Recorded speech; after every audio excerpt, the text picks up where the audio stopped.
Ya, saudara, selamat malam. Kita mau langsung kepada pemberitaan firman Tuhan pada malam hari ini. Ya, ada dua hal yang membingungkan saya ketika saya berdoa tadi. Apakah firman yang saya disuruh sampaikan ini bernada teguran, atau firman yang saya disuruh sampaikan bernada penghiburan?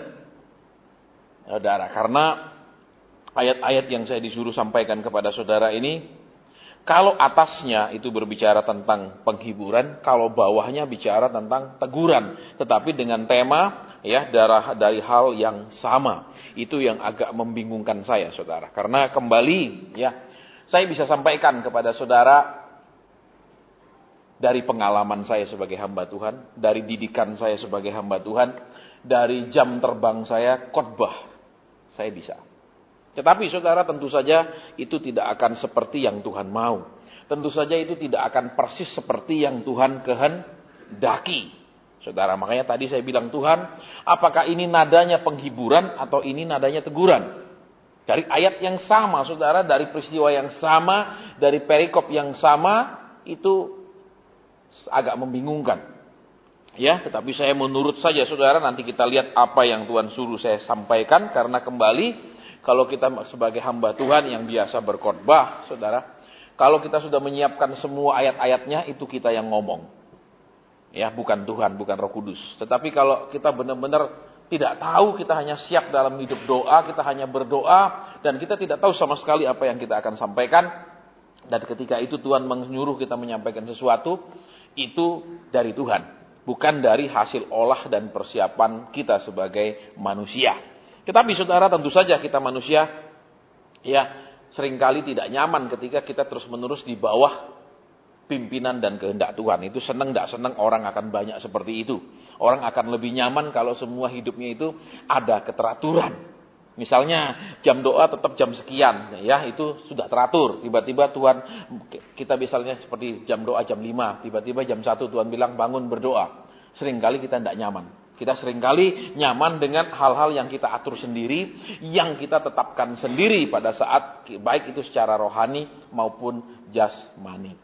Misalnya juga kalau kita suka baca firman, oke kita baca beberapa pasal, tiba-tiba Tuhan bilang lanjutkan. Tuhan, kan saya sudah janji sama Tuhan, misalnya saya baca 5 pasal sehari. Kan sudah 5 ini. Nah, sering kita tidak nyaman, saudara, ketika ada Tuhan intervensi, ada Tuhan mengatur hal yang berbeda dari rutinitas kita sebagai manusia. Ya, makanya saudara, hukum itu ditambahkan kata Tuhan ya, seperti dikatakan, maka mereka akan mendengar tidak boleh begini, begitu, supaya kenapa? Supaya mereka jatuh di perjalanan. Ya, hukum-hukum itu ditambahkan terus-menerus, bukan untuk kesejahteraan dan kebaikan mereka, tetapi agar mereka gagal di perjalanan. Ada ayatnya, saudara. Ya, karena kenapa? Kita sebagai Kristen lebih senang rutinitas. Pergi gereja, dengar khotbah, selesai pulang. Kenapa? Ya, yang penting intinya jangan buat yang jahat, jangan menyakiti orang, ya toh? Intinya seperti itu, saudara. Selesai sudah, jangan buat jahat, jangan menyakiti orang, sudah selesai sampai di sana. Terus apa lagi? Ya sudah, sisanya gimana? Jangan sampai Tuhan atur yang lain. Misalnya lagi asik nonton TV, tiba-tiba Tuhan bilang sudah cukup, tidur. Orang enggak nyaman, saudara. Dia mau tidur jam berapa, dia rasa dia sudah enggak tahan dan dia mau tidur. Ya, kita tidak seringkali sulit sekali diatur sebagai orang Kristen, walaupun firman Tuhan katakan dia Allah yang hidup, tetapi kita seringkali tidak suka ketika dia menunjukkan bahwa dia hidup, dia berkata-kata, dia mengatur dan lain-lain. Ya, baik, sekarang kita buka Alkitab kita bersama dalam kitab Yeremia pasal 18. Ya, Yeremia pasal 18, ya, ayat ketiga. Yeremia pasal 18 ayat ke-3. Demikian bunyi firman Tuhan. Lalu pergilah aku ke rumah tukang periuk, dan kebetulan ia sedang bekerja dengan pelarikannya. Saudara perhatikan di sini, ya. Kalau saudara dan saya baca seluruh daripada perikop ini, saudara, ya, ini bicara tentang Yeremia disuruh pergi ke tukang buat apa di situ kalau kita dan saudara perhatikan? Buat periuk. Ya, berarti saudara dan saya lihat, ya. Tuhan suruh Yeremia ke sana, berarti apa? Kalau saudara dan saya baca ayat-ayat di bawahnya, Tuhan katakan, seperti itulah aku kepada umat Israel. Berarti saudara dan saya ini ada di rumah tukang periuk. Ya, kalau zaman dulu tidak disebut tukang periuk, tapi Panjunan, itu pakai bahasa terjemahan lamanya. Saudara, kalau kita mau lihat sekarang, gerabah itu, periuk itu katakan terjemahan di sini, periuk itu diambil dari tanah, tentu saja tanahnya khusus. Nggak bisa sembarang tanah dipakai, dan umumnya yang bagus itu adalah tanah yang merah, itu tanah liat. Ya, karena itu kalau dibakar, kemudian dia menjadi sangat merekat, sangat kuat melekatnya. Ya, jadi tidak bisa tanah lain, apalagi misalnya kalau ambil tanah yang mengandung batu apung, itu sama sekali tidak bisa dipakai, saudara. Nah, yang menarik di sini adalah kalau saudara dan saya perhatikan, dan kebetulan ia sedang bekerja dengan pelarikan. Perhatikan dulu yang pertama, saudara dan saya ini dianggap oleh Tuhan sebagai bahannya untuk Tuhan bekerja, bahan Tuhan bekerja. Jadi apa saudara? Ketika saudara percaya, tobat dan baptis ikut Tuhan, kita ini adalah bahan mentah. Belum ada bentuknya, belum ada fungsinya, belum ada indahnya di hadapan Tuhan. Cuma seperti tanah. Makanya kalau orang Kristen sudah percaya, tobat baptis, terus dikhotbahin, saudara akan diberkati. Itu khotbah tidak jelas, saudara. Karena itu khotbah tidak membuat saudara dan saya dikerjakan oleh tangan Tuhan, dibentuk oleh rencana Tuhan. Nah, sekarang kembali saudara dan saya lihat, ya. Lalu pergilah ia, dan apabila bejana yang telah dibuatnya dari tanah liat di tangannya itu rusak, maka tuan periuk itu mengerjakannya kembali menjadi bejana lain menurut apa yang baik pada pemandangannya. Berarti saudara, ya kalau saya tadi cek terjemahan lain dikatakan di situ, apabila bejana yang telah dibuatnya dari tanah liat rusak, ya, ada kata lain di situ yang hilang, kalau terjemahan lainnya ada dikatakan yang biasanya terjadi bila kita sedang bekerja dengan tanah liat. Ya, yang umumnya terjadi ketika orang bekerja dengan tanah liat, saudara. Jadi tanah liat itu saudara kan diambil, dipukul sampai halus, sampai hilang kerikil-kerikil kecilnya. Kemudian dia harus direndam supaya airnya meresap sama rata. Tetapi saudara, ketika dia diambil, katakan satu bongkahan itu, ya, belum tentu ya ketika dia dibawa dipelarikan alat putar itu kan, karena biasa kalau orang kerja itu diputar, dipegang gini, dibentuk pakai jarinya, terus muter itu dibentuk dengan jari, ya. Itu belum tentu saudara seluruhnya itu sama homogen kandungan airnya. Bisa ada kebanyakan air sehingga waktu dia berputar gitu karena terlalu banyak air, ada bagian yang kemudian lepas dan jatuh. Nah, saudara, kalau saudara dan saya perhatikan di sini, ya, sayang bahasa Indonesia tidak ada kalimat itu. Bila bejana yang dibuatnya dari tanah liat itu rusak, yaitu hal yang biasanya terjadi ketika orang mengerjakan sesuatu dari tanah liat. Berarti, saudara, kalau firman Tuhan katakan di sini dengan jelas, ya, ketika itu terjadi, ya, tidak dikatakan, ya sudah tanah ini mungkin tanah liat ini dibuang saja, kita ambil tanah liat yang baru, kita ganti dengan tanah liat yang baru. Karena tanah liat ini mungkin nggak berguna, mungkin bikin repot. Kenapa? Waktu dikerjakan, bagian-bagian tertentu waktu dikerjakan itu jatuh misalnya karena kebanyakan air. Ya, nah kembali ke sini, saudara, berarti apa? Ini bicara tentang ketika saudara dan saya ikut Tuhan, ketika saudara dan saya jadi anak Tuhan, ketika saudara dan saya dengar firman, ya, itu bisa terjadi saudara dan saya gagal mentaatinya. Bisa terjadi saudara dan saya tidak langsung meresponnya, tidak langsung menerimanya. Jadi saudara, ya, Tuhan tidak membuang orang ketika dia gagal. Tuhan tidak menyingkirkan orang ketika dia waktu diproses mengalami kegagalan. Kalau saudara dan saya perhatikan, coba saudara dan saya perhatikan di sini. Maka tuan periuk itu mengerjakannya kembali. Ya, jadi dari gumpalan tanah itu, saya harap juga saudara pernah pergi ke tempat-tempat itu, jadi lebih mudah saya ceritakan. Ya, dari gumpalan tanah liat yang sudah dicampur dengan air, yang sudah dipukul hancur sampai lembut sekali, karena itu hanya bisa dibuat dari tanah liat yang sudah dilembutkan. Ya, nggak bisa dari tanah liat yang masih mengandung macam-macam, karena itu waktu dibuat akan ada kerikil dan lain-lain itu akan merusaknya. Nah, terus yang hebat adalah si tukang periuk ini membuat kembali dari tanah yang sama. Berarti satu saudara dan saya perhatikan, ya. Ketika kita diproses, Tuhan tidak katakan mengharapkan kita langsung sempurna. Tuhan tidak mengharapkan dari step by step proses itu kita bisa lewati. Ini yang pertama. Ya, karena tentu saja saudara, sampai Tuhan perlu turun ke dunia ini karena kita ini memang di mata Tuhan sudah jatuhnya dalam sekali dalam dosa. Coba saudara dan saya perhatikan, ya. Cuman makan buah saja loh saudara. Nggak nipu, nggak bohong, nggak apa. Cuman makan buah dong. Sebenarnya kan simpel sekali. Ya sebenarnya kan kalau apa sih cuman makan buah? Ya saudara. Kalau dilihat loh. Ya kalau orang-orang yang skeptis, orang-orang yang katakan terlalu kritis. Apa sih cuman makan begitu dong salah? Ya kecuali kita maaf kata makan uangnya orang. Kita apalagi namanya yang aneh-aneh gitu ya mungkin salah. Tapi ini cuman makan buah. What sih? Cuman apa sih itu? Saudara, tetapi yang kita mau lihat di sini yang menarik adalah yang luar biasa bahwa dia itu tidak kemudian berhenti. Ya, misalnya kalau dia katakan buat ceret, ya kalau kami di daerah kami itu ada ceret untuk minum. Ya, itu memang agak ruwet buatnya, saudara. Ya, karena kan ceret itu bentuknya terus itu masuknya itu kecil banget untuk airnya. Ya, itu ruwet buatnya. Misalnya katakan di mulut ceretnya waktu diputar itu jatuh. Nah di bagian sana yang akan dikerjakan. Tidak dia kemudian hancurkan seluruhnya dibuat dari nol. Jadi yang pertama tadi jelas saya ulang kembali. Ya, kita sebagai umat Tuhan tidak boleh berhenti dalam kekecewaan. Berhenti dalam keputusasaan. Berhenti di dalam rasa sakit. Ketika kita mengalami kegagalan untuk mentaati Tuhan.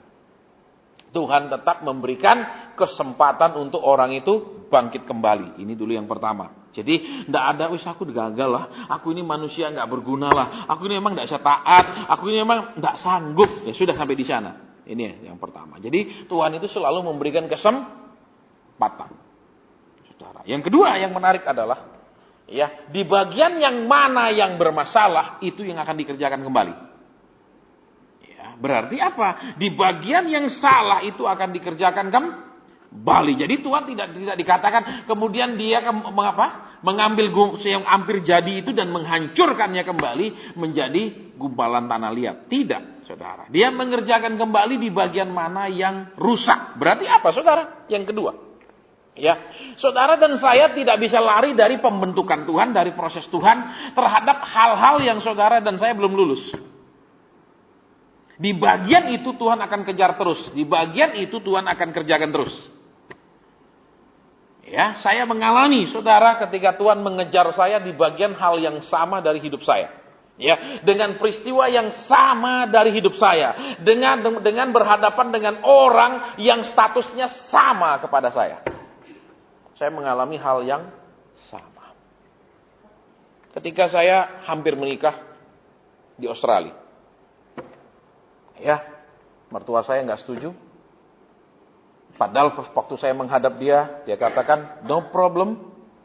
Anak saya mau pulang ke Indonesia, silakan pulang, tidak masalah. Saya setuju.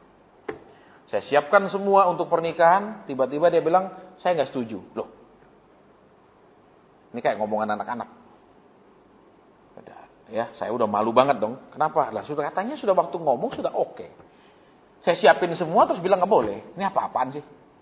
Kecuali maaf kata dia bilang dari awal tidak, terus dia seperti itu, ya berarti ya memang saya ngotot. Tapi dia bilang oke, no problem. Jadi saya siapkan semua. Dia bilang saya nggak setuju. Loh, nah, saya kemudian meledak. Ya kan saya merasa dipermalukan. Saya merasa ini orang mulutnya kok kayak begini. Dan saya bicara sangat keras waktu itu. Berarti saya nggak lulus. Kemudian, saudara, kami bubar. Kemudian saya menemukan wanita yang Tuhan sebutkan namanya beberapa tahun yang lalu. Yang saya tidak pernah kenal, tidak ada satupun teman wanita saya, temanku sekolah, teman kuliah, nama seperti itu. Pacar saya pulang dari Jerman untuk berbicara kepada orang tuanya. Menghadapi hal yang sama lagi. Kalau yang ini sebelumnya bilang setuju, terus bilang tidak, yang ini langsung ngomong tidak. Pokok kalau berani nikah, kami bunuh. Ya, saya masih ada keturunan Bali, saudara. Kalau sampai bilang bunuh itu buat orang Bali tabu. Kenapa? Kalau sampai ditantang bunuh, itu buat orang suku kami itu tabu sekali. Mesti jadi dah. Itu yang kalau di istilahnya di Jawa mungkin carok, kalau di sana namanya mesian. Jadi dah bunuh-bunuhan mesti. Ya, saya udah temperamen, saudara. Kenapa? Karena lah kita kan cuma ngomong dulu nih, kita ini gini mau nikah. Kenapa kok kasar banget? Ya bilang kalau nggak setuju cukup tuh, nggak usah sampai wah ancam bunuhlah apa. Tapi kemudian saudara, saya bisa diam. Saya ingat, dulu kamu tidak lulus dengan calon mertuamu yang lama. Sekarang ujian yang sama lagi dengan calon mertuanya yang ini. Sehingga waktu dia katakan mau bunuh kakaknya juga, wah segala macam saudara. Ya, saya diam. Saya tidak komen, saya tidak balas, saudara. Saya diam. Bahkan, saudara, karena kan dia nggak setuju. Kemudian kami menghadap kepada gembala calon istri saya di sana.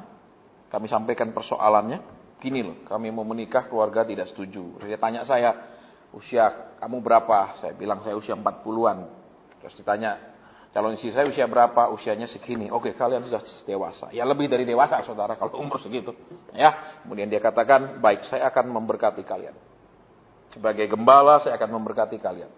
Ya, cilaka lagi, saudara. Ya, kami bilang kami mau menikah. Dia bilang, enggak usah undang kami. Ya sudah, enggak usah undang. Kenapa? Apa kok kalau undang kita bacoan? Nah ini saya susah. Kalau mau diundang dia mau bacok saya di tempat pesta. Kan lucu. Ya udah saya enggak undang. Sudah kami nikah dia ngamuk. Kenapa enggak undang? Rasanya ini mau apa sih sebenarnya? Ya terus saya dimarah di depan kedua orang tua saya. Tapi di situ juga saya ingat, aku pernah tidak lulus. Dia 2 jam di depan orang tua saya hanya diam. Tidak satu kata saya bantah. Kenapa? Tuhan sedang membuat remedi di hidup saya. Seperti orang sekolah itu tidak bisa kerjakan ujian, kasih kesempatan ujian ulang. Masalahnya sama persis. Status sama persis dengan calon mertua. Sama dua-dua, saudara. Tidak ada bedanya. Ya, tetapi di situ saya diam. Saya tidak ngomong apapun, saudara. Ya, kita kan baik-baik mau menikah, saya tanggung jawab. Ya saudara, tapi dibilang nanti makan apa? Ya jelas kasih makan makanan, betul? Tidak mungkin kasih makan batu anaknya. Saudara, tapi waduh, nah di situ saya diam. Saya ingat, aku pernah gagal, sekarang tidak mau gagal lagi. Karena kalau gagal lagi nanti ujian lagi. Saudara lihat di sini. Ketika bencana yang dibentuk itu rusak, dia ulang lagi. Dia tidak bilang ya sudahlah ganti ambil gumpalan tanah yang lain. Tidak. Tanah yang sama lagi. Nah masalahnya sekarang saudara. Saudara dan saya sering kali. Ya. Sering kali. Yang pertama. Putus asa, kecewa, kemudian tidak pernah bangkit lagi ketika saudara dan saya gagal melakukan kehendak Tuhan. Ketika saudara dan saya merasa, saya sudah mau belajar taat, tapi rasanya ini mentok. Saya sudah kepingin Tuhan saya nurut engkau, kepingin saya hidup benar. Tapi kadang saya masih ada gagal Tuhan. Saya sudah berusaha Tuhan, gagal. Tuhan katakan, jelas di situ, dia tidak pernah membuangnya. Dia mau mengerjakannya kembali. Yang kedua, saudara. Kita seringkali bilang, Tuhan sudahlah, Tuhan kau tahu itu kelemahan saya, jangan ulang lagi. Tuhan kau dah tahu kelemahan saya itu sudahlah, Tuhan jawab saya, tolong saya. Tidak bisa. Saudara, dia akan mengerjakannya kembali. Lihat saudara, kalau saudara dan saya perhatikan di situ, terjemahannya yuk kita akan lihat kembali. Ya. Dia Lihat, apabila bejana yang sedang dibuatnya dari tanah liat di tangannya itu rusak, maka tukang periuk itu mengerjakannya kembali menjadi bejana. Nah, dia katakan dari bejana itu dia kerjakan jadi bejana lagi. Saudara dan saya perhatikan, dia tidak kemudian dari bejana itu dia robah menjadi barang lain. Tetap jadi bejana. Alias, saudara, sering kita maunya negosiasi sama Tuhan. Tuhan sudahlah Tuhan, memang aku seringkali ngomel, aku seringkali tidak sabar, aku seringkali tidak percaya. Ya sudahlah Tuhan, jangan lihat kelemahan saya yang itu, jawab saya. Misalnya saya tidak tekun Tuhan, sudahlah Tuhan. Ya sudahlah Tuhan. Engkau tahu, terus apa? Sudah toh Tuhan. Betul? Kita mau nego sama Tuhan.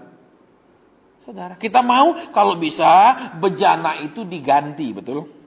Halo, bukan jadi bejana lagi, mungkin jadi piring terbuat dari tanah, betul? Halo, saudara, lihat di sini. Ya, yang kedua, saudara dan saya tidak bisa berharap dan tidak bisa memohon kalau apa? Tuhan kau tahulah saya memang di situ kalahnya. Terus sudahlah Tuhan. Tidak ada sudah, saudara. Kalau saudara dan saya diperhatikan, saudara dan saya tetap akan dikerjakan di hal yang sama. Di hal yang sama kembali. Di perkara yang sama, di masalah yang sama kembali. Berarti apa? Sering orang merasa, kenapa sih dulu saya mengalami masalah ini, sekarang masalah ini lagi, sekarang masalah ini lagi. Kalau kita terus-menerus mengalami masalah yang sama, saudara, bisa memang kita ini kurang hati-hati, ceroboh, sembrono. Tapi juga bisa karena kita dulu dianggap tidak lulus. Kita sudah melewati masalah itu tetapi tetap nilainya jelek. Sehingga Tuhan memberikan kesempatan mengulangnya kembali. Jadi, yuk sekarang yang kita mau perhatikan. Kita tidak bisa doa, ya sudahlah Tuhan. Saya memang, ya kau tahu Tuhan. Tuhan bilang, ya aku tahu. Tapi dari bejana aku mau buat jadi bejana lain. Dari bejana aku mau buat jadi bejana. Aku tidak bikin bejana itu tiba-tiba berubah jadi ceret. Aku tidak bikin bejana itu dirubah jadi bentuk yang lain. Makanya sering kalau orang punya masalah, Pak tolong doakan supaya terjawab. Loh. Justru disitulah tangan Tuhan sedang mengerjakannya, membentuknya. Ingat saudara, kita diciptakan Tuhan, betul? Lewat firman Tuhan, ya toh. Tetapi kita perlu juga dibentuk oleh pekerjaan Tuhan, bukan hanya diciptakan. Ketika saudara dan saya itu menjadi ciptaan yang baru, Tuhan perlu mengerjakan ulang segala sesuatunya. Tidak langsung begitu jadi ciptaan baru, dia sudah sempurna ketika dia lahir baru, tidak. Kenapa dia perlu lahir baru? Karena dia kalau pengertian lahir baru kan dia seperti dilahirkan seperti bayi kembali, begitu kan artinya lahir kembali itu, born again itu. Ya, dilahirkan kembali atau lahir baru kalau terima Alkitab. Maksudnya apa? Dia dimulaikan lagi dari nol. Lah, kalau dari nol kan berarti dia harus dibentuk lagi karena dimulai dari nol. Bukan kemudian karena saudara sudah percaya di tobat dan baptis, sekarang berkat Tuhan siap tercurah, turah. Enggak ada, saudara. Jadi yuk kembali di sini, saudara, ya. Yang jadi masalah adalah ketika Tuhan tetap ngotot membuat bejana. Ini poin yang ketiga. Yaitu, lihat tadi. Tuhan bilang, dia dari orang itu membuat apa tadi? Bejana. Nah, ketika rusak dibuat bejana. Nah, tetap ngotot rencananya bikin bejana, tidak berubah. Nah, sekarang saudara, yang ketiga. Saudara dan saya mungkin sering bilang gini, Tuhan, ya, mungkin engkau maunya saya jadi apa, tapi sudahlah Tuhan, saya memang tidak terlalu menginginkannya, nggak apa-apa dah, saya yang sederhana saja. Supaya kenapa? Supaya ujiannya jangan berat-berat Tuhan, supaya persoalannya jangan berat-berat Tuhan, begitu kan? Seringkali, betul. Saudara jujur, lihat di sini. Ya, saya pun dulu ketika saya diproses, saya katakan Tuhan, saya nggak pernah ingin jadi pendeta. Kenapa saya harus diproses untuk menjadi pendeta? Kenapa saya harus diproses untuk menjadi hamba Tuhan? Saya nggak kepingin. Bejana tetap jadi bejana. Nggak jadi cawan. Nggak jadi piring. Saudara, atau yang lain-lain. Dia tetap buat jadi bejana. Di terjemahan lainnya pun saya baca, tetap dia buat jadi bejana. Bejana jadi bejana, nggak ganti. Berarti apa yang ketiga? Saudara. Ya, kita ini nggak bisa terus-menerus. Ya, Tuhan sudahlah Tuhan. Saya tidak terlalu lah Tuhan, ya saya tidak kepingin terlalu Tuhan, sudah. Nah, maksudnya apa? Sudah Tuhan berhenti proses saya dah Tuhan ya, gitu kan intinya. Berhenti sudah didik saya, terus apa keluarkan sudah saya lah cepat-cepat. Itu poin yang ketiga saudara. Ya, itu kalau terjemahan bahasa Inggrisnya dari sebuah pot menjadi sebuah pot. Pot itu bukan pot bunga, saudara, memang bahasa Inggrisnya pot, ya tapi itu bejana. Ya, kalau kita sekarang pengertiannya pot itu cuman pot-pot bunga itu. Baik, jadi kembali ke kebenaran di sini poin yang ketiga. Saudara, ketika Tuhan merancang saudara dan saya, itu harus mencapai satu level rohani, harus mencapai satu level berkat, harus mencapai satu level kedekatan dengan Tuhan, harus mencapai satu level kedewasaan. Dia tidak pernah berubah. Jadi jangan dinego terus. Jangan terus-terusan tawar-menawar. Sudah Tuhan, saya sudah di masalah ini 20 tahun Tuhan.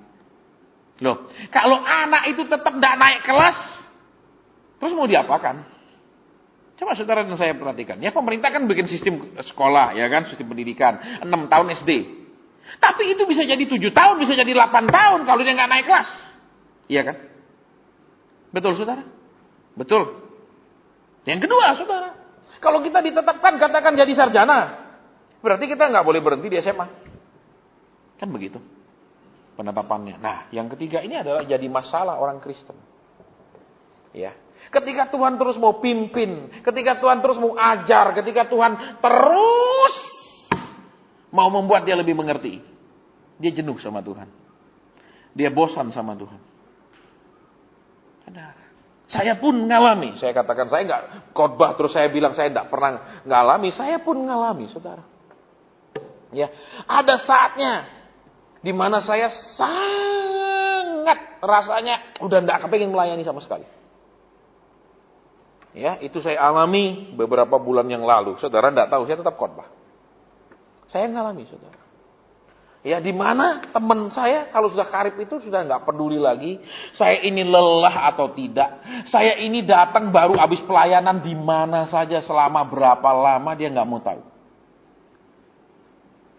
Pokoknya datang kemari, harus datang ke sini, harus nginep dulu di sini. Terus satu grup orang konseling sudah dia siapkan.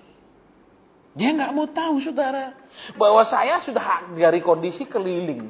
Saya ke sana itu kondisi sudah tidak sefit saya sebelum berangkat. Kecuali, saudara, saya sudah istirahat di rumah, terus saya mau berangkat, itu kondisi saya lagi fit. Kenapa? Karena tiap sore saya olahraga. Jadi, sebelum saya siap tiap sore olahraga, nah waktu mau berangkat itu, kardio saya lagi bagus, terus tidur saya cukup. Kalau saya sudah berangkat pelayanan, saya pasti tidak mungkin cukup tidur, saudara. Ya, kalau saudara lihat mata saya ini orang kurang tidur. Bukan tidak bisa tidur, saudara. Sulit tidur. Bukan kenapa. Kan habis khotbah pergi makan. Habis khotbah itu tidak bisa langsung chat. Pulang ngorok itu tidak ada rumusnya. Ya, terus apa? Dia paksa saya. Dengan cara bohong. Kenapa? Kami mau pergi ke suatu tempat, saudara. Dia tetap bilang apa? Harus nginep dulu satu malam. Harus nginep dulu satu malam. Ya saya percaya saja saudara harus nginep dulu di kota dia. Padahal saudara, daerah yang kami tuju itu begitu turun dari airport kita belok kiri. Sekitar 6 jam perjalanan. Ya, nyebrang ferry juga, naik ferry lagi terus nyebrang. Saya disuruh nginep kemana? Dari kota itu ke kanan 3 jam perjalanan. Berarti kan saudara bisa hitung kan? Masih turun di airport, pagi saya dijemput, kita langsung ke lokasi pelayanan. Enggak. Saya disuruh apa? Dari airport harus ke kanan dulu ke kota lain, berjarak 3 jam. Terus besok pagi jam 6 harus baru berangkat. Melewati kota yang saya turun itu, melewati airport itu. Ya saya percaya aja lah saudara, saya enggak orangnya enggak ya karena dia teman saya percaya. Saya pesan tiket, ternyata tiket habis. Ternyata itu hari raya panjang sekali. Tidak ada satu penerbangan pun ada tiketnya. Walaupun berani bayar mahal. Booking ini habis, booking ini habis, pesawat ini habis, pesawat ini habis. Selesai. Ya, terus saya hubungi dia, saya bilang saya nggak bisa berangkat tanggal itu. Ternyata nggak ada pesawat, habis semua ini. Terus saya bilang, kalau gitu nanti saya berangkat akhir bulan. Ya, dia bilang, ya akhir bulan, tapi nggak bisa ikut. Oke, nggak masalah. Saya bilang saya akan berangkat dengan tim lain. Nah benar saudara, begitu saya turun di airport, kita langsung ke kiri. Ya, 2 jam perjalanan dari airport, naik ferry lagi, nyebrang, terus naik kendaraan lagi sampai di lokasi pelayanan. Di situ saya tanya teman yang satu tim, kenapa saya harus pergi ke kota Anu, sedangkan lokasinya kan turun airport ke kiri, bukan turun airport ke kanan. Kenapa saya harus disuruh nginep di sana? Saudara, ternyata ada pasukan konseling yang sudah siap. Saya mau tidak mau, dia sudah siapkan. Ini orang-orang yang mau konseling. Kamu lelah, enggak peduli. Saudara, itu padahal saudara tahu. Tiket saya bayar sendiri seluruhnya. Bolak-balik saya bayar sendiri. Semua saya pakai uang kantong sendiri. Enggak ada pakai uang kantong dia. Itu pun saya diperlakukan seperti itu.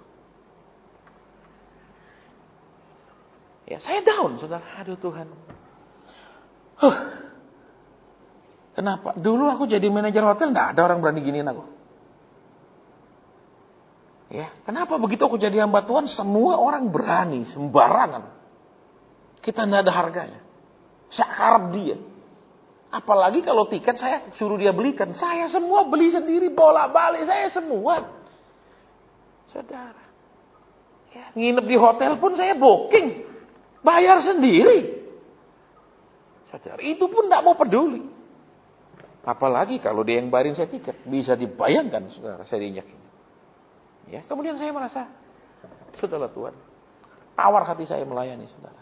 Karena itu bukan 1-2 kali saya alami. Ya, selama 20 sekian tahun saya jadi hamba Tuhan, sudah terlalu banyak saya alami hal yang sama. Ayo Pak Asen, tolonglah Pak Asen. Pokoknya tidak boleh bilang tidak. Harus jadi robot, tidak boleh punya kehendak sendiri, tidak boleh ada rencana sendiri, dan lain-lain. Kenapa? Kalau pulang habis pelayanan misalnya, Pak Asen kita pergi makan. Saya bilang ini sudah jam 10 lebih, kadang ada sudah jam 12 lebih. Kenapa? Karena kan kalau gereja sudah banyak pernyataan Tuhan, terus pendetanya naik mimbar. Saudara-saudara yang masih butuh bantuan doa, tunggu. Sak gereja nunggu saya. Saudara bisa bayangkan ditunggu sekian banyak orang. Terus pendetanya dengan santai bilang apa? Pak Asen saya pulang dulu ya, nanti ditemani pengerja. Dia hilang. Satu saya doakan itu berapa jam, saudara? Berapa jam? Pendetanya sudah dapat mimpi 20 kali, bangun, mimpi lagi, bangun tidur, mimpi lagi. Saya masih di gereja dia. Ya. Seperti itu saya alami. Terus, Pak Asen kita makan. Saya bilang ini sudah jam hampir pagi, mau makan di mana? Saya enggak konseling Pak Asen. Galak, saudara. Saya enggak konseling. Ya udah tersinggung, ya ada pergi makan. Baru duduk. Pak Asen saya mau nanya. Lah itu apa namanya? Ya, persis kayak sampah. Saudara. Kadang saya bilang Tuhan, enggak kuat. Tapi saudara, Tuhan tidak lepaskan saya. Kemudian maaf saya ketemu orang-orang yang baik-baik semua, enggak. Ini baru beberapa bulan lalu saya alami lagi. Enggak peduli.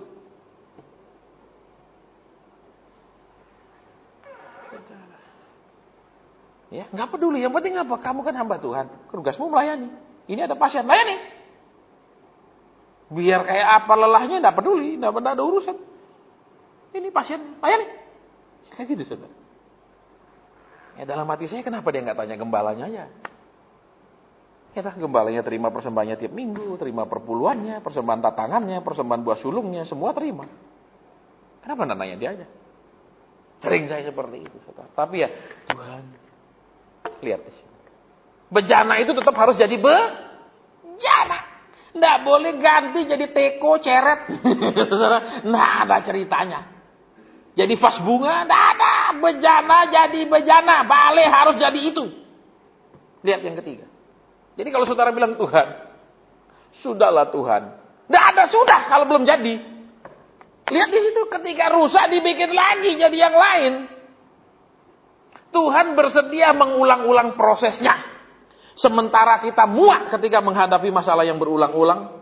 Berharap lulus tanpa ujian.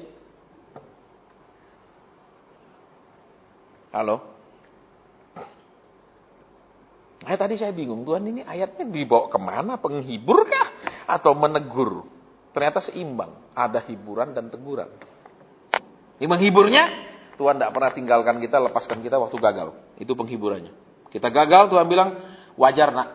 Karena ada ayat terjemahan bahasa Inggrisnya di dalam The Message dikatakan ya. Itu biasa terjadi ketika orang bekerja dengan tanah liat. Ada kalimat itu yang hilang di terjemahan bahasa Indonesia. Biasa nih manusia di proses kadang ngeluh, putus asa, kecewa itu biasa. Tidak ada manusia super. Kecuali orang gila, saudara. Nek orang gila, saudara, dia bisa jalan dari sini sampai kemana 200 kilo, dia nggak lelah. Dia bisa ngomong sendiri, dia nggak lelah. Karena dia gila. Saudara, banyak hal di hidupnya itu sudah mati rasa. Sedangkan kita kan tidak mati rasa, betul? Bahkan kebanyakan sensitif perasaan, amin. Tuhan kok belum jawab-jawab sih Tuhan. Sensitif Pak. Amin. Tuhan bilang kamu kok enggak ngerti-ngerti sampai hari ini. Saudara, halo. Lihat di sini, saudara. Yang ketiga. Ya. Dia tetap bertekad membuat bejana jadi bejana. Berarti kalau kita mau masalah kita, ujian kita ini keluar dari hal itu, ayolah kita bekerja sama dengan Tuhan. Jangan terus sudah Tuhan sudah tidak kuat tolong berhenti. Dan Tuhan bilang, lah ini bejana belum jadi kok, baru jadi apa cuma gumpalan, baru mau dibikin apa, baru lihat dasar itu atasnya masih gumpalan tanah liat. Jadi bejana apa? Oh, bejana abstrak, Pak. Benar? Ya bejana abstrak. Betul? Saudara. Lihat di sini. Ya. Di poin 3, rencana Tuhan tidak mungkin gagal. Alias dia terus-menerus bersabar mengerjakan hidup kita. Tetapi maaf, saya tidak tahu berapa kali dia bersabar. Saya nggak tahu. Ya, kenapa bisa jadi ini terakhir kali dia sabar? Kita tidak tahu. Karena Tuhan itu maha kuasa tapi tidak maha sabar. Tolong diperhatikan. Tuhan maha kuasa tapi tidak maha sabar. Tidak pernah ada ayat yang mengatakan dia maha sabar. Kalau dia maha sabar, dia tidak akan adakan penghukuman. Neraka ditiadakan, lenyap, hanya ada surga dan bumi. Amin. Ya kan? Lihat di sini, saudara. Di poin 3 ini kiranya kita itu tidak bilang, sudah ya Tuhan, cukup prosesmu. Enggak. Harus jadi bejana. Harus jadi. Perhatikan. Harus jadi.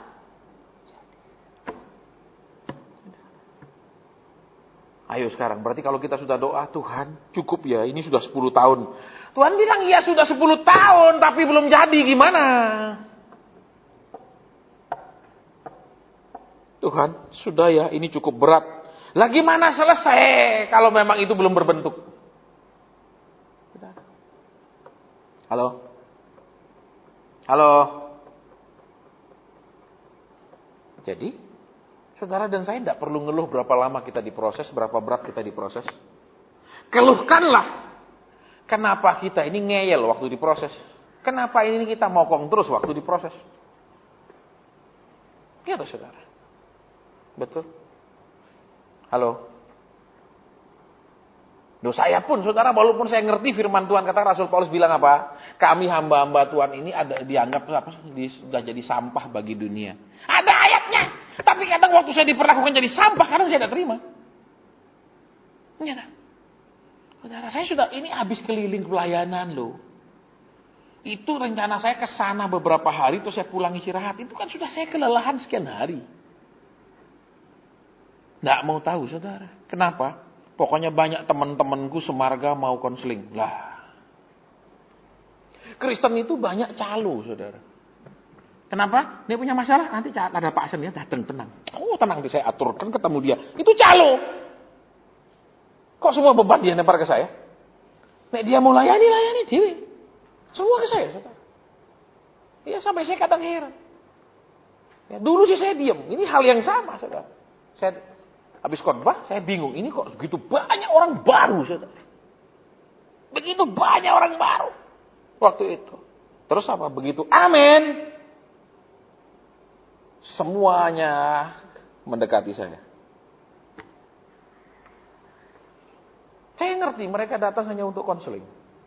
Mereka datang hanya untuk didoakan. Mereka datang hanya minta tolong jawab, kasih tahu jawabannya apa. Jangan kasih tahu jalannya, kami hanya butuh jawabannya. Jangan kasih tahu rumusnya, kami tidak butuh jawabannya apa.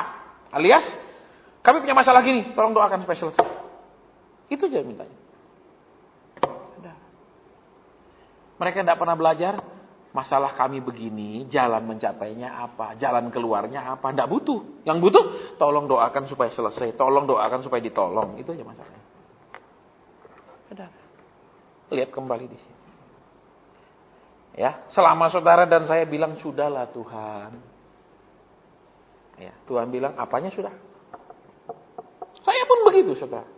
Saya bilang sama Tuhan, Tuhan, saya tidak punya ambisi lah pelayanan di Amerika. Saya bilang, saya nggak punya ambisi Tuhan. Ya, kenapa? Sama aja pelayanan di mana saja saudara ketemu orang yang sama kok. Maaf saya ngomong. Saya katakan mungkin saudara tersinggung. Dimanapun saya pergi pelayanan, saya akan bertemu dengan orang yang sama, dengan karakter yang sama, dengan motivasi yang sama. Ingin jawaban tanpa ingin jalan. Ingin hidupnya dirubah Tuhan tanpa ingin dia melakukan perubahan di hidupnya. Sama semua. Pak tolong doakan. Dia ingin nasibnya dirubah Tuhan, tapi dia tidak pernah ingin berubah. Banyak saudara. Saya diundang suami istri. Pak Asen suami saya. Jam-jaman. Udah itu saya doa, apa pesanmu Tuhan bilang gini. Marah dia saudara. Saya undang Pak Asen ini untuk tegur suami saya, bukan tegur saya. Loh. Dia mau suaminya berubah tanpa dia juga berubah. Dia mau satu pihak aja berubah. Bisa saudara. Ya, tidak bisa. Waktu perempuan di sumur Sikar dilayani Tuhan Yesus, dia bilang panggil suamimu. Dua-dua.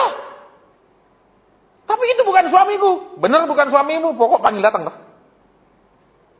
Dua-dua harus dibereskan. Tidak ada istri salah 100%, suami salah 100%. Dua-duanya punya andil dalam setiap kesalahan.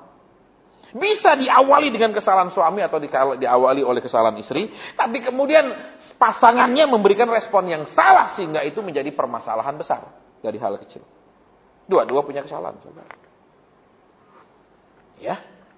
Baru tadi saya di WhatsApp teman, Pak, si Anu cerai. Ya itu semua apa? Ya, pernikahan yang gilang gemilang. Ya, prianya pengantin pria punya mobil buatan Jerman build up. Bisa juga. Sukses bisnis bisa. Kenapa, saudara? Ya. Karena saya pun sudah mengenal keluarga ini, saya kenal orang tuanya, saya kenal anaknya yang cerai. Karakternya. Suami istri ini tidak bisa memberikan contoh kepada anaknya. Suami istri itu tidak bisa memberikan contoh kepada anak-anaknya. Jadi kita dengar khotbah apapun akan lebih meresap yang kita lihat daripada yang kita dengar. Saya bisa khotbah saudara harus taat sama Tuhan, tapi saudara lihat saya nggak taat. Khotbah saya 0. Saya tidak khotbah ketaatan, tapi saudara melihat misalnya ada ketaatan, itu lebih masuk di dalam daripada khotbah. Saya kenal suami istri ini. Ya, papa mamanya saya kenal. Di dalam Tuhan aktif melayani, keluarkan uang untuk pelayanan. Istri dominan luar biasa, suami sembrono luar biasa. Istri diberkati Tuhan di usahanya, suaminya punya usaha bangkrut habis. Dari pegang agen ini, ambles. Dia punya mobil-mobil apa? Ini apa namanya? Mobil-mobil itu, box itu, kol diesel apa itu, ambles semua, sisa 0. Kenapa, saudara? Mereka berdua ini tidak ada titik temu, walaupun maaf kata, bertemu cuma waktu bikin anak. Sesudah itu tidak pernah lagi ada kesatuan. Saya kenal keluarga itu. Tadi baru teman WhatsApp saya, Pak, anaknya cerai. Kenapa begini? Pola asuh, saudara. Kita tidak bisa bilang, jangan tiru papa mamamu. Kalian kan tahu papa mamamu kayak gini. Tahu salah atau jangan tiru. Tidak bisa, saudara. Ya, tidak bisa seperti itu. Alkitab bilang sejarah berulang, ada ayatnya kok. Sejarah akan berulang. Tidak ada sesuatu yang baru di bawah kolong langit, kata firman Tuhan. Jelas. Ya, baru saya tahu saudara tadi kalau tidak temenin WhatsApp saya nggak tahu anaknya sudah pisah. Kenapa? Pola asuh. Saudara, jangan merasa kalau saudara suami istri, ya, terus saudara ini tidak punya masalah besar, terus saudara bilang anak-anak kalian sudah ngerti atau kalian sudah di dalam Tuhan. Oh maaf. Saudara, orang tua di dalam alam roh itu seperti sebuah payung. Kalau hubungan mereka tidak beres, maka payung itu robek-robek. Saudara bawa payung robek di tengah hujan percuma, buang aja basah kuyup. Saudara bawa payung robek-robek di tengah sinar matahari panas percuma, buang aja, nggak ada gunanya. Saudara akan kepanasan. Ya. Jadi, ayo tanam bibit yang benar. Jangan tanam bibit yang salah. Memang orang tuanya tidak cerai, saudara. Tapi tidak pernah bisa yang namanya harmonis itu tidak ada di rumah tangga itu. Saya kenal benar saudara bertahun-tahun, makanya saya ngomong. Kalau saya nggak saudara kenal biasa, saya kenal bertahun-tahun dengan keluarga itu. Ya, jadi ya udahlah, memang ini kayak gini biasa berantem terus itu biasa. Sudah yang penting nggak cerai. Lo nggak bisa. Itu membuat bibit yang salah, itu membuka celah dalam keluarga ini keturunannya untuk kehancuran. Ya, baik. Itu yang ketiga. Bejana tetap jadi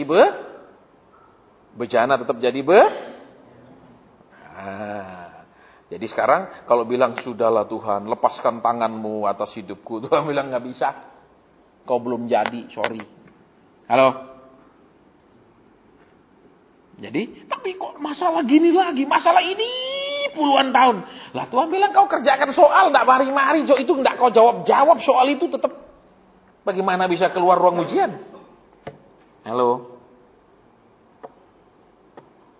Jadi, kita melihat 3 poin di sini. Jangan stop ketika banyak kegagalan. Jangan putus asa ketika banyak hal kita tidak mampu lakukan di dalam ikut Tuhan. Banyak rasanya di luar kemampuan kita, di luar batas kekuatan kita untuk taat. Nggak usah kecewa, itu wajar. Itu wajar. Yang Tuhan mau, Alkitab kan bilang, janganlah tertawa musuhku, walaupun 7 kali aku tergeletak, aku akan bangun kembali. Yang pentingnya apa? Bangkit lagi. Putus asa tidak salah, tapi jangan 10 tahun putus asa. Harus bangkit kembali. Kecewa nggak salah, tapi harus cepat bangkit. Saudara. Ya, yang jadi masalah adalah bukan kita nggak boleh kecewa, bukan kita nggak boleh pahit, bukan nggak boleh putus asa, tapi lamanya kita menderita dalam putus asaan dan kecewa dan lain-lain. Itu yang nggak boleh. Ya, yang kedua, apa tadi? Yang pertama sudah jelas kan? Dia tidak akan lepaskan. Ya, yang kedua? Yang kedua apa? Sebelum yang ketiga?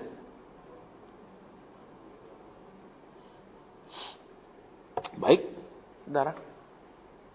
Jangan minta Tuhan merubah rencananya. Jangan minta Tuhan merubah rencananya. Bejana adalah bejana. Jangan nego. Tuhan, ini jalan terlalu berat. Sudahlah Tuhan, saya tidak nuntut apapun janjimu. Saya cuma minta dikeluarkan dari masalah ini. Tidak bisa, saudara. Ya, tidak bisa. Permintaan seperti itu tidak akan dilayani. Permohonan seperti itu tidak akan diokekan. Bisa ditangkap maksudnya? Sekalipun mungkin Tuhan kasih saya lihat mau diberi ini. Saya tahu, saya percaya. Tapi ini loh Tuhan, saya tidak kuat. Sudah ya Tuhan. Yang kau mau beri-beri semua tidak usah, tidak apa-apa. Yang penting keluarkan saya dari masalah. Nah itu. Lihat di sini. Bejana tetap jadi bejana. Jangan tawar-menawar. Itu yang kedua. Ingat, kalau saudara dan saya dibilang bahwa rencana Tuhan tidak mungkin gagal. Woi, tepuk tangan dengar khotbah kalau pendetanya ngomong gitu. Senang pikirannya, dia mau memberkati, dia mau lupa. Tuhan mau jadikan kita apanya lupa. Main amin aja. Iya kan, makanya zaman sekarang itu pendeta bukan jadi pengajar tapi jadi motivator.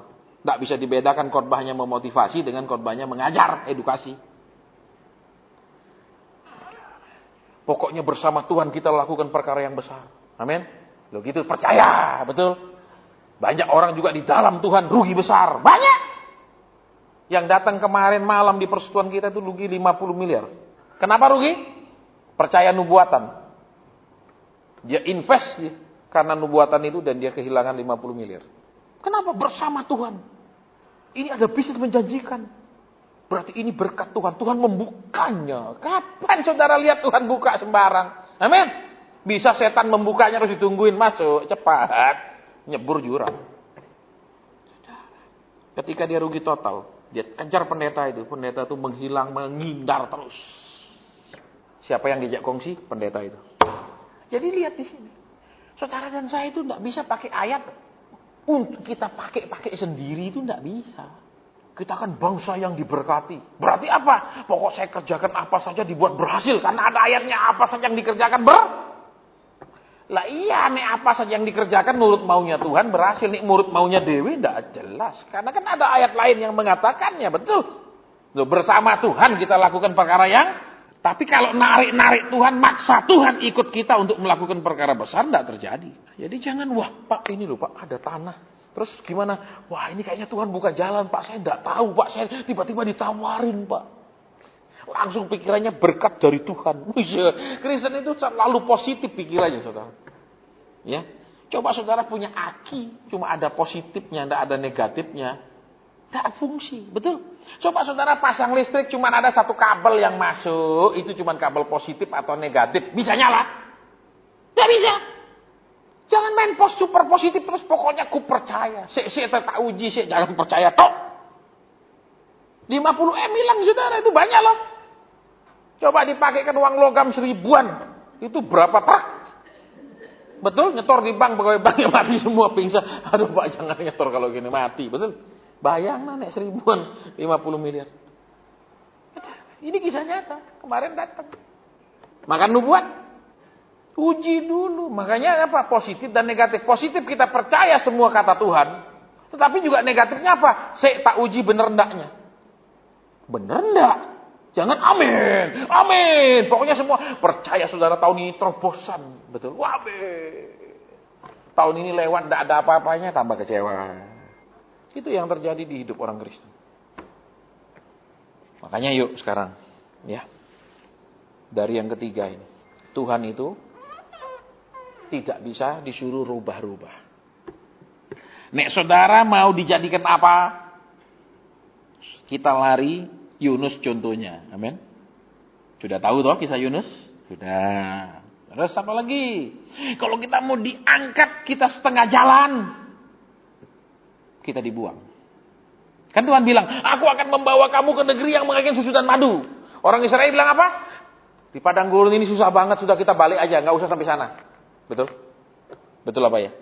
Sudah kita balik aja dah, sudahlah, tidak apa-apa kita jadi budak lagi balik. Kenapa? Perjalanan ini terlalu berat. Betul? Perjalanan ini terlalu menyakitkan. Sudah, yuk balik. Betul? Kan banyak Kristen gitu, betul? Dulu semangat sama Tuhan, dahsyat apapun katamu ya Tuhan. Betul? Sekarang sudah Tuhan cukup sampai di sini. Itu tuh Kristen.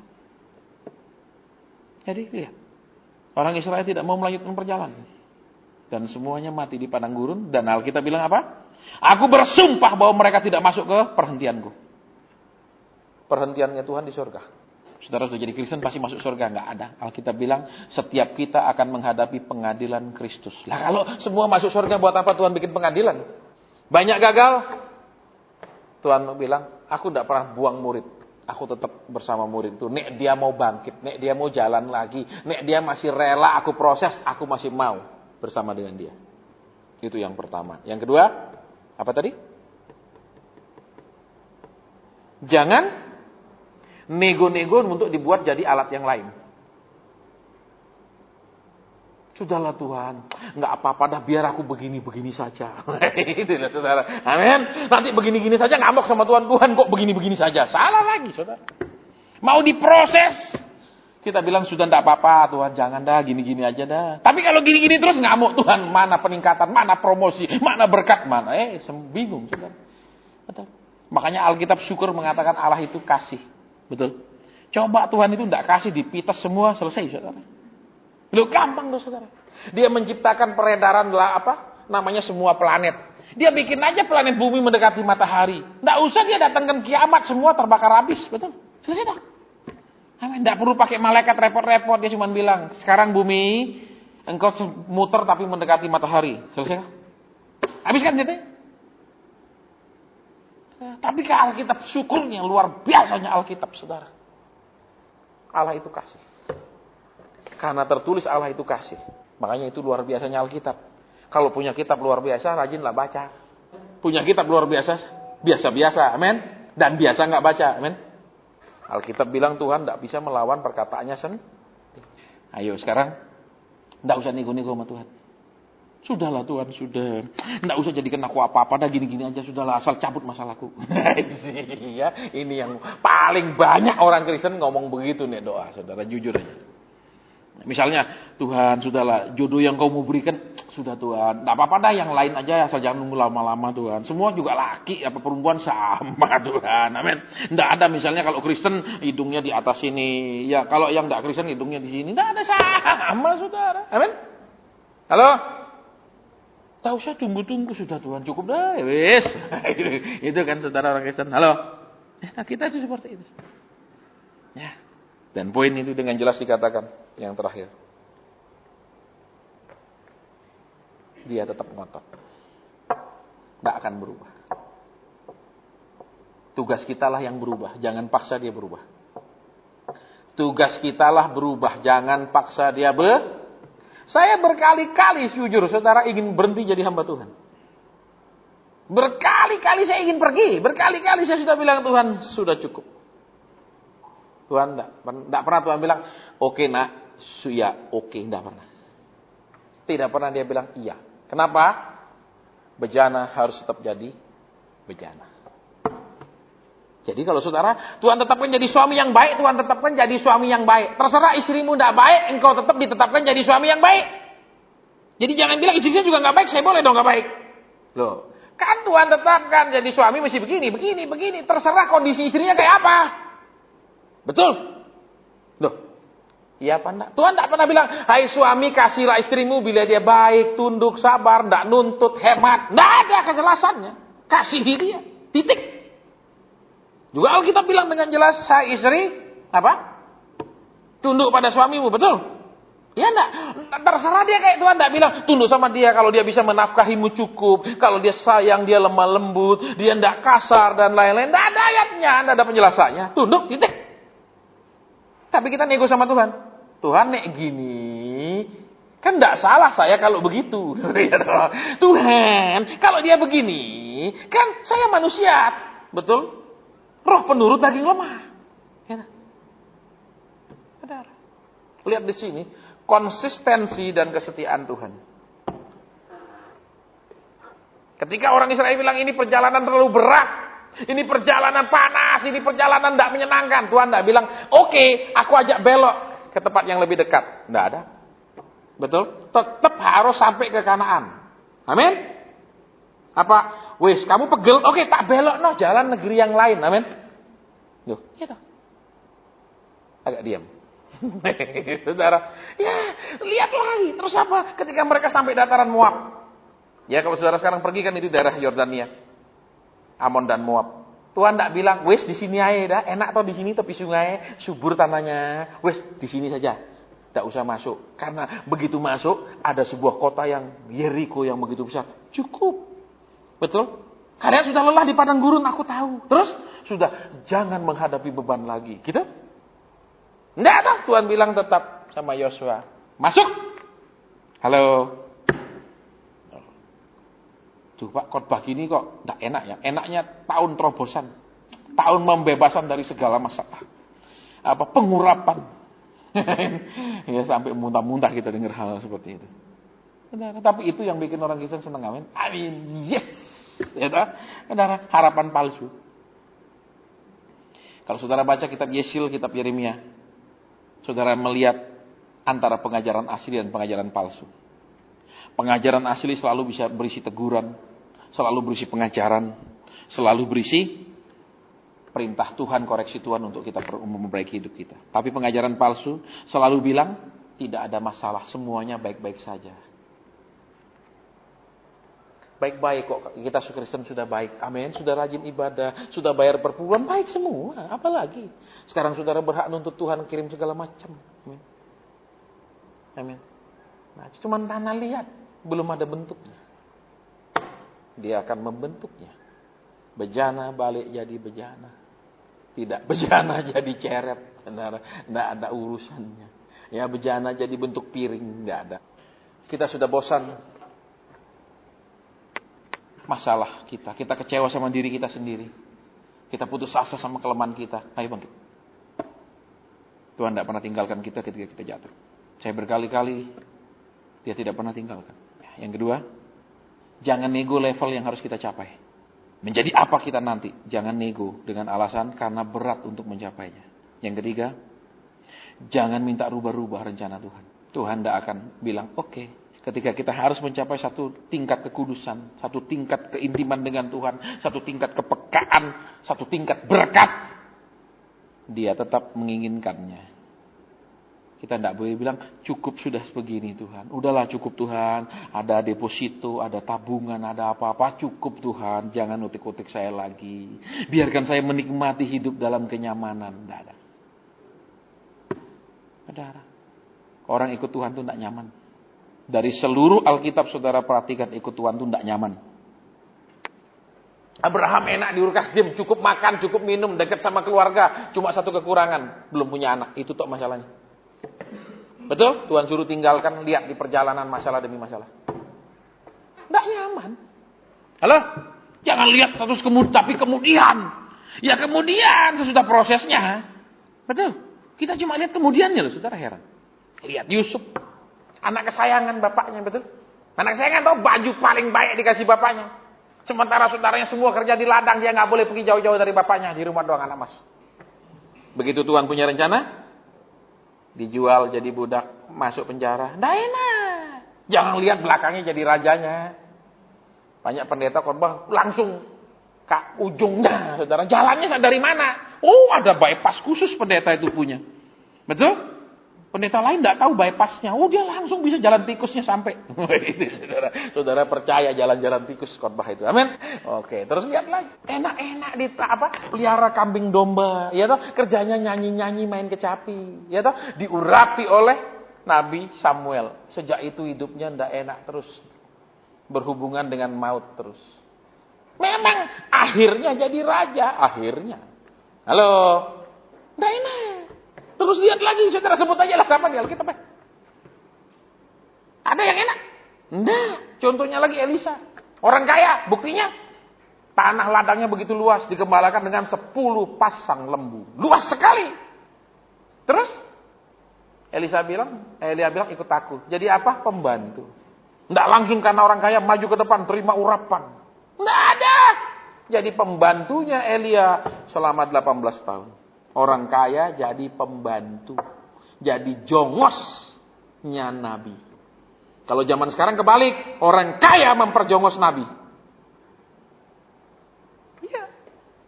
Iya saudara. Saya yang punya karunia Nabi sering diperjongos. Pasien tolong doakan ya. Besok pagi saya tanya jawabannya. Duh. Saudara pikir orang dekat sama Tuhan tuh langsung dapat jawaban. Dia berdoa apa langsung terima gitu. Enggak sedikit. Tolong Pak Cuk. Ada lagi pagi telepon saya, Pak Asen. Nanti siang jam 12 saya mau ketemu orang. Apakah saya boleh invest join sama dia atau tidak? Tolong Pak Asen, sebelum jam 12 saya telepon. Bicara sekali. Nabi jadi jongos. Ya. Terus siapa lagi? Saudara cari dari Alkitab. Contoh lagi siapa? Nabi yang adalah pemungut buah arah hutan. Siapa namanya? Kan kerjanya pungut buah arah di hutan, kerja hidup normal. Datang firman Tuhan sama dia diangkat jadi nabi, enggak enak hidupnya. Betul? Lihat lagi di perjanjian barulah. Semua murid-murid enggak ada satupun penganggur. Betul? Enggak ada, semua orang sibuk. Matius punya kerjaan pemungut cukai. Betul? Petrus, saudara, Yakobus, itu orang-orang apa? Punya usaha bidang perikanan. Semua punya kerjaan, enggak ada penganggur. Betul, semua punya keluarga baik-baik. Begitu ikut Tuhan, nyaman. Sampai bilang Tuhan bilang mari kita kembali ke Yudea. Murid-murid bilang, Tuhan, kan kita baru-baru mau dibunuh di Yudea. Loh, coba dari hidup nyaman jadi tidak nyaman. Buka seluruh Alkitab isinya begitu. Kalau saudara sedang dengar khotbah ikut Tuhan lebih nyaman. Bukan dikatakan sesudah Petrus pilot perahunya dijual. Pertamanya dia jual alat pancing. Ya toh, terus pukat. Terus terakhir jual perahu. Maka datanglah Yesus bilang, mari ikut aku. Lah lumayan lah daripada nganggur. Ya toh? Enggak. Dia sedang bekerja di tempat kerjanya. Dia sedang apa? Dikatakan waktu ketemu? Sedang membersihkan jalannya. Punya kerjaan. Punya penghasilan. Punya posisi. Punya status. Ikut jadi murid Tuhan statusnya apa?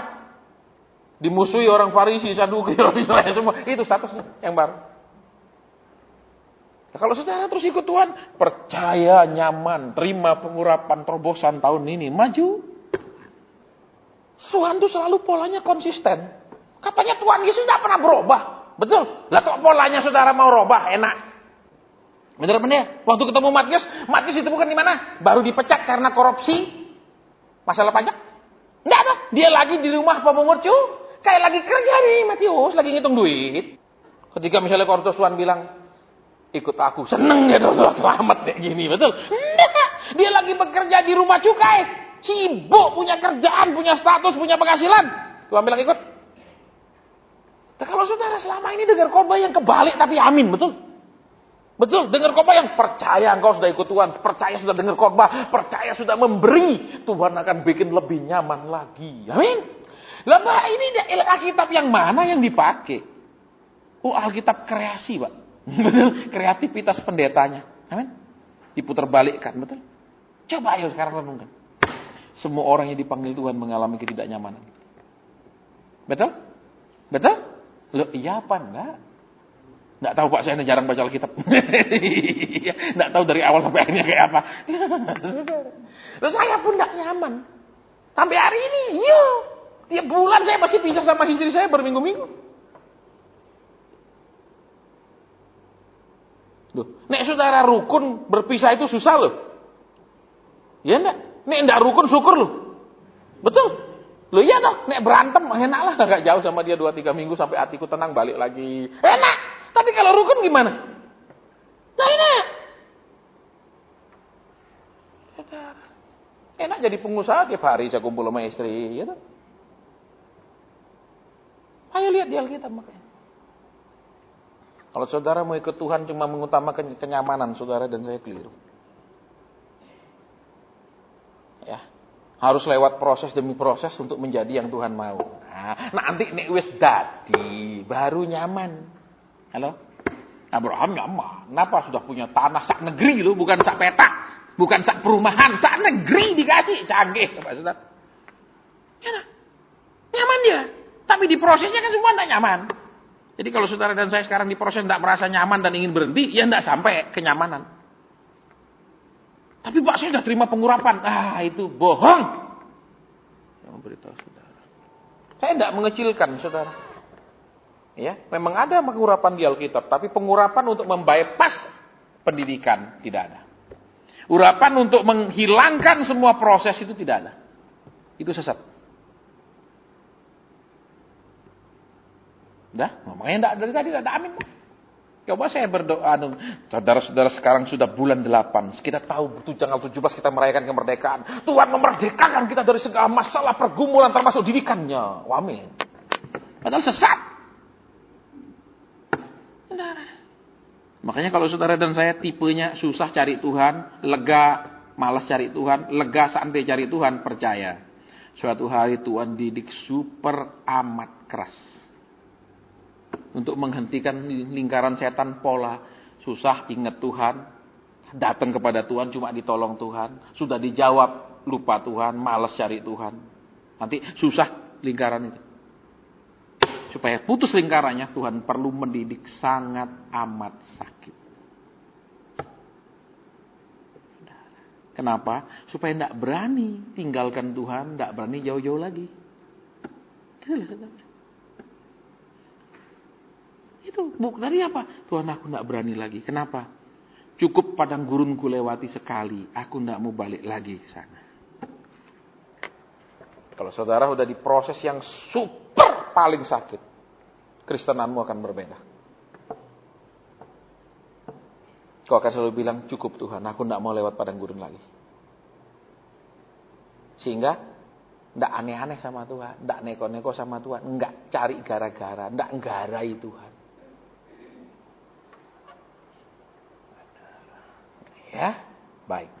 Selesai sampai di sini, jam 9:15, kita berdoa. Kalau ada pesan Tuhan saya sampaikan, kalau tidak ada pesannya sudah begitu banyak.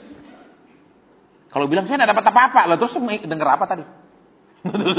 Banyak orang, saya heran. Begitu selesai saya khotbah sampai urat saya keluar, ya toh? Ini urat keluar, mulut berbusa-busa, makanya saya pakai gini untuk hilangkan busa. Tetap tidak dengar apa-apa, saya tidak dapat apa-apa. Lah dari tadi dia dengar apa? Heran karena saya saudara. Terus maju lagi minta didoakan. Lah terus tadi dengar apa? Masa tidak ada dari firman itu yang menjawab? Karena dia datang, saya cuma mau tanya ini. Dikorbanin apa? Pokoknya saya mau tanya ini. Ya, pokoknya itu yang bikin bangsa kita ini susah. Padahal kita ini dikatakan Yesus itu adalah pokok, kita carangnya. Tapi kita selalu ngomong pokoknya gitu loh. Ya, saudara, itu yang bikin rusak. Amin. Maksudnya kita bilang carangnya gitu loh. Nah, ini pokoknya gitu saudara. Amin. Padahal kita bukan pokok. Amin. Yesuslah pokok.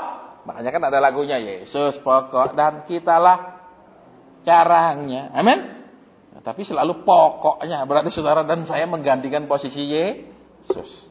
Pokoknya. Makanya kalau jadi hamba Tuhan itu kadang tapi ingat, Allah itu kasih lah, bosnya kasih. Ingat, tidak boleh kayak kelak. Ya wis. Kalau enggak rasanya, Tuhan, kepuk aja anak-anakmu ya Tuhan, biar kurang kerjaan kita. Nah, Tuhan bilang lah, kalau kamu enggak ada kerjaan ya aku enggak butuh hamba. Saudara, baik ya. Sampai sini kita akan berdoa. Terima kasih Tuhan, terima kasih Roh Kudus, terima kasih. Dalam namamu kami berdoa, dalam namamu kami bersyukur, dalam namamu kami berterima kasih. Terpujilah nama Tuhan, kebaikan Tuhan, limpah rahmat Tuhan. Dalam nama Tuhan Yesus kami sudah berdoa. Mungkin ada pesan Tuhan, kalau tidak ada hamba turun. Amin. Tidak ada saudara. Kalau tidak ada, tidak ada. Terus saudara didoakan. Tapi percaya tidak ada apapun terjadi ketika saudara didoakan dengan cara seperti itu. Dia sudah melangkah di luar pimpinan Tuhan. Walaupun tujuannya baik. Tapi kan jemaat perlu Pak, disugesti dengan ditumpangi tangan supaya pulang dia yakin. Pulang dia terhibur. Saudara, Tuhan tidak pernah bilang hiburlah umatku dengan tanganmu, dengan minyak, dengan yang lain-lain, dengan apa lagi penumpangan macam-macam. Tidak ada. Hiburlah umatku dengan nubuat, tidak. Firmanmu lah yang menjadi penghibur. Titik. Kita pulang. Ya saudara. Ya toh, sekarang malaikat sedang lagi sekop tanah di surga. Betul, satu sekopan emas saudara bisa bayangkan berapa puluh kilo. Siapkan tanganmu, mari. Gitu. Ya itu senang dengar kabar begitu. Ya, baik, kita selesai, kita akan ketemu lagi bulan depan. Tuhan sudah memberkati kita lewat firman Tuhan. Semakin kita lakukan, semakin kita diberkati. Amin.